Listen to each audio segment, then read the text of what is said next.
안녕하세요. 작게보입니다. 여러분들은 혹시 작년 부동산이 한참 핫하던 그 시기 2021년 8월 정도쯤에 분양했었던 현장 중에 마곡 르웨스트라고 하는 현장 알고 계시나요? 그 현장 경쟁률이 무려 평균 657대 1을 기록했었습니다. 청약 발표 이후에는 프리미엄이 수억까지 붙으면서 생활용 숙박시설에 대해서 많은 사람들이 알게 된 그런 현장이기도 했습니다. 그런데 요즘은 생활용 숙박시설 굉장히 잠잠하죠. 그래서 오늘은 생활용 숙박시설이 도대체 뭔지, 생활용 숙박시설 투자해도 되는지 등등등 알아보도록 하겠습니다. 그래서 생활용 숙박시설이라는 게 도대체 뭔가 이렇게 개념을 생각하면 호텔이랑 오피스텔이 합쳐진 거라고 생각하시면 됩니다. 호텔은 안에서 취사가 불가능하죠. 근데 오피스텔은 대형 평수 같은 경우에는 바닥 난방이 안 됩니다. 물론 최근에 규제가 살짝 풀리긴 했습니다만 그래도 바닥 난방에 제한이 있다는 게 오피스텔의 가장 큰 단점이기도 하죠. 이런 단점들을 보완해서 나온 것이 생활용 숙박시설입니다. 사실은 생활용 숙박시설은 세계 큰 도시에서는 아주 흔한 형태의 부동산이기도 합니다. 예를 들면 홍콩이나 미국, 뉴욕 이런 곳에서는 생활용 숙박시설이라는 게 굉장히 흔하다고 해요.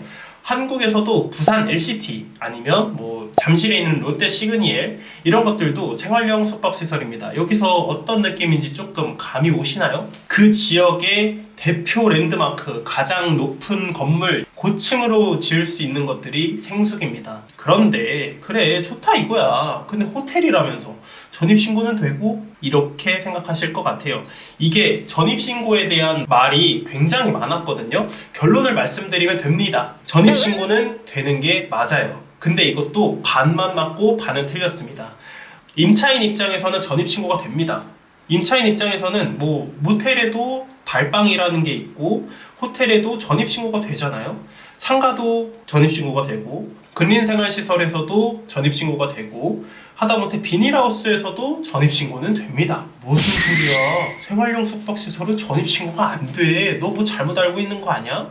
라고 말씀하실 수 있는데 전입신고를 하면 주택수에 잡힌다 라고 생각하시는 분들은 임대인 입장에서 생각하시기 때문에 전입신고를 하면 안 된다 라고 말씀하시는 거예요. 호텔이랑 모텔의 비유를 드렸었는데 생활용 숙박시설은 레지던스, 말 그대로 장기 투숙을 위해 만들어진 시설입니다. 전입신고를 한다고 해서 주택수로 잡히지는 않아요. 왜냐하면 임대인이 숙박업을 등록하고 숙박업에 종사하기 위해서 레지던스를 매입한 거거든요.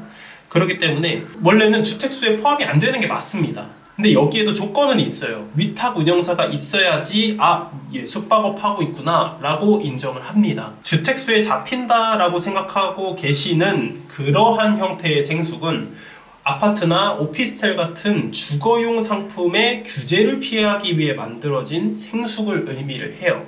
그래서 전 정부에서는 이걸 규제하려고 한 거예요. 생숙은 숙박 용도인데 왜 본인 명의로 거기서 주택처럼 쓰고 있냐? 숙박시설로 안 쓸 거면 이행강제금 내. 예전에 제가 다뤘던 영상 중에 빌라 저층부에 근생으로 허가난 집에 이행강제금이 나오고 있다. 이거랑 맥락이 조금 똑같습니다. 근생으로 허가가 났는데 너 왜 주택으로 써? 사무실로 바꿔 하고서 이행강제금을 내는 거고요. 근데 이런 말씀 드리기는 조금 조심스럽기는 한데 공무원 분들께서 집집마다 한 동에 막 50층씩 있는 이런 레지던스를 다 들어가서 여기는 주거용으로 쓰고 있구나, 너는 이행강제금을 내라, 너는 숙박 용도로 잘 쓰고 있구나, 너는 이행강제금 안 내도 된다, 이거를 구분이 가능할까요? 그리고 할 수 있다고 치자. 그렇다고 쳤을 때 숙박용으로 쓰고 있다, 주거용으로 쓰고 있다, 이 기준의 차이는 대체 뭘로 둘 것인지 이것도 사실 문제가 되긴 하거든요. 그렇기 때문에 제 개인적인 생각은 현실적으로는 일일이 다 확인하는 게 불가능하다. 그래서 이제 아까 말씀드렸던 위탁 운영사를 통해서 구분을 짓자라고 하지 않았을까 싶어요. 위탁 운영사를 운영하고 있는 생숙은 숙박시설로 보겠다라고 한 겁니다. 그래, 새로 짓는 거 분양받으면 위탁 운용사가 있는 곳을 사면 되겠구나.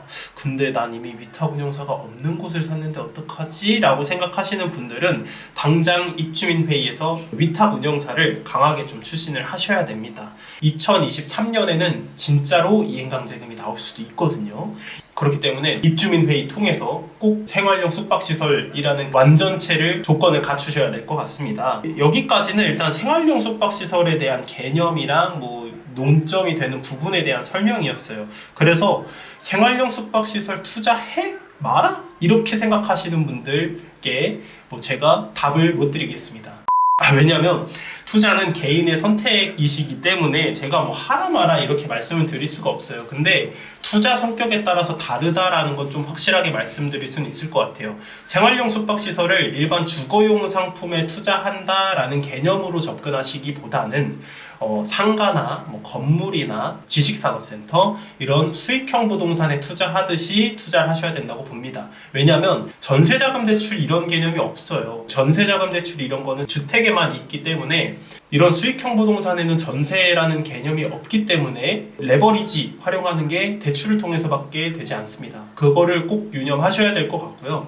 논점은 이거겠죠. 월세를 받는 임대사업자, 일반 임대사업자가 될 것이냐 아니면 지가 상승을 노릴 것이냐 이렇게 두 가지 포인트에서 접근을 하셔야 된다. 어느 부동산이나 똑같겠지만요. 그리고 이거는 위탁 운영사랑 월세 계약을 하는 것이기 때문에 약간 투자율이 얼마고 이런 식의 계약을 하시는 거기 때문에 임대차 기간이 단기일 수도 있고요. 공실이 또 생길 수도 있고요. 어느 호실만 인기가 많을 수도 있고요. 그럴 수도 있기 때문에 조금 들쭉날쭉할 수가 있어요. 아무튼 일반 임대사업자이기 때문에 분양대금 70%까지는 또 대출이 된다는 게 장점이긴 합니다. 근데 지금 같은 고금리 시대에 70%까지 대출을 받는다라는 건 리스크가 좀 크긴 하죠. 단순하게 계산했을 때 10억짜리 레지던스를 7억 정도의 대출을 땡겨서 받는다 치면 지금 주담대 기준으로 6%, 7% 정도 하는데 한 달에 거의 한 300~400만 원 정도 되는 그 이자를 과연 감당할 수가 있을까? 저는 좀 그런 의문이 듭니다. 그거를 상쇄시킬 만큼의 월세를 받아야 되는데 글쎄요.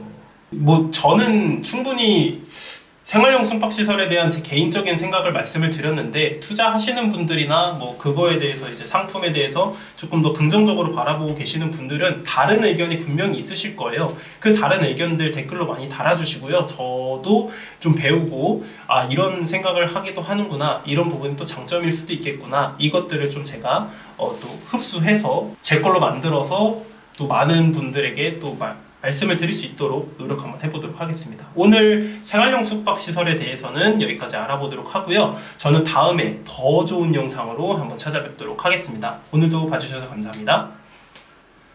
작게 보였습니다.